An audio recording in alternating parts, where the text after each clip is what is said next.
2024 के विधानसभा चुनाव को लेकर जो है कांग्रेस ने कई सवाल उठाए। उसी को लेकर फैक्ट फाइंडिंग कमेटी का गठन हुआ, जिसके अध्यक्ष करण दलाल को बनाया गया। वो हमारे साथ है, बातचीत करते हैं किस तरह के दावे करते हैं या किस तरह के उन्होंने इसमें फैक्ट ढूंढे। दलाल साहब, किस तरह के फैक्ट जो है अभी तक आप सामने लाए, क्योंकि आज पत्रकारों के समक्ष आप चंडीगढ़ आए और कई तरह के आपने सवाल उठाए।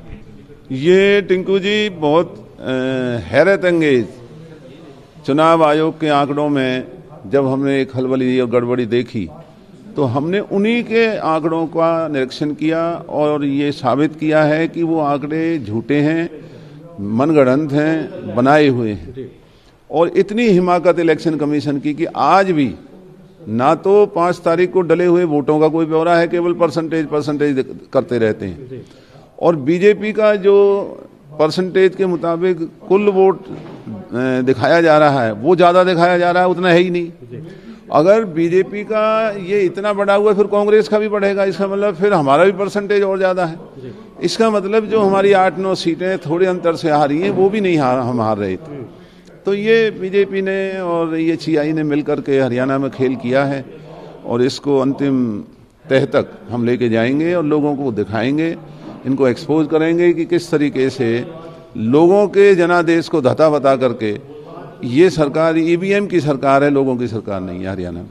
दलाल साहब, आप 90 हल्के हैं, 90 विधानसभा क्षेत्र हैं, तो क्या सभी 90 विधानसभा क्षेत्रों में की मशीनों में ही दिक्कत है या कुछ इस तरह की सीटें हैं जो है आप कहना चाहेंगे कि कुछ सीट ही पर ही इस तरह का जो आपको गड़बड़ नजर आई?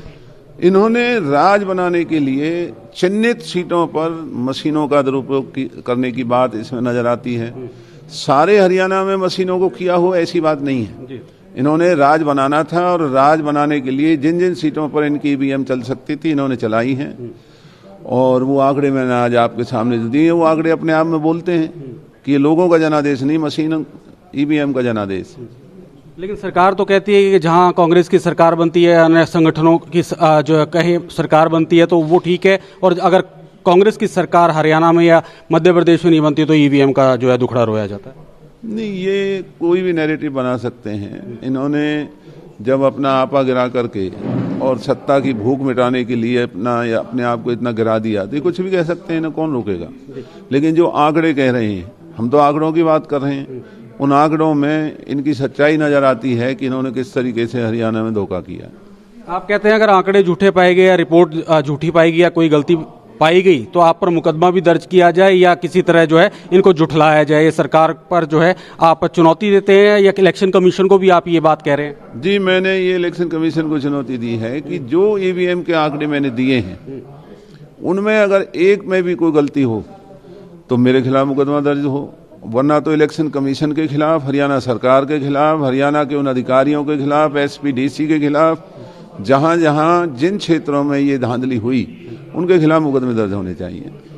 तो वरना लोगों का जो विश्वास उठा है उस विश्वास को कायम करना बड़ा असंभव काम हो जाएगा।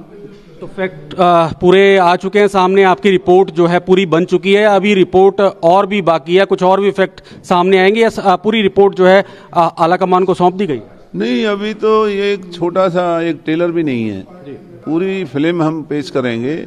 आंकड़ों के आधार पर आपको हम बताएंगे कि किस तरह का खेल बीजेपी ने बेशर्मी से जो हरियाणा में किया है। शुक्रिया मुझसे बातचीत के लिए। तो करण दलाल थे, इनका ये कहना है कि जो आज रिपोर्ट जो है मीडिया के समक्ष पेश की है वो एक ट्रेलर है, आने वाले दिनों में जो है कई और बड़े खुलासे करेंगे। मैं अभिषेक तक्षक, कैमरामैन धनंजय शर्मा के साथ, PTC न्यूज़, चंडीगढ़।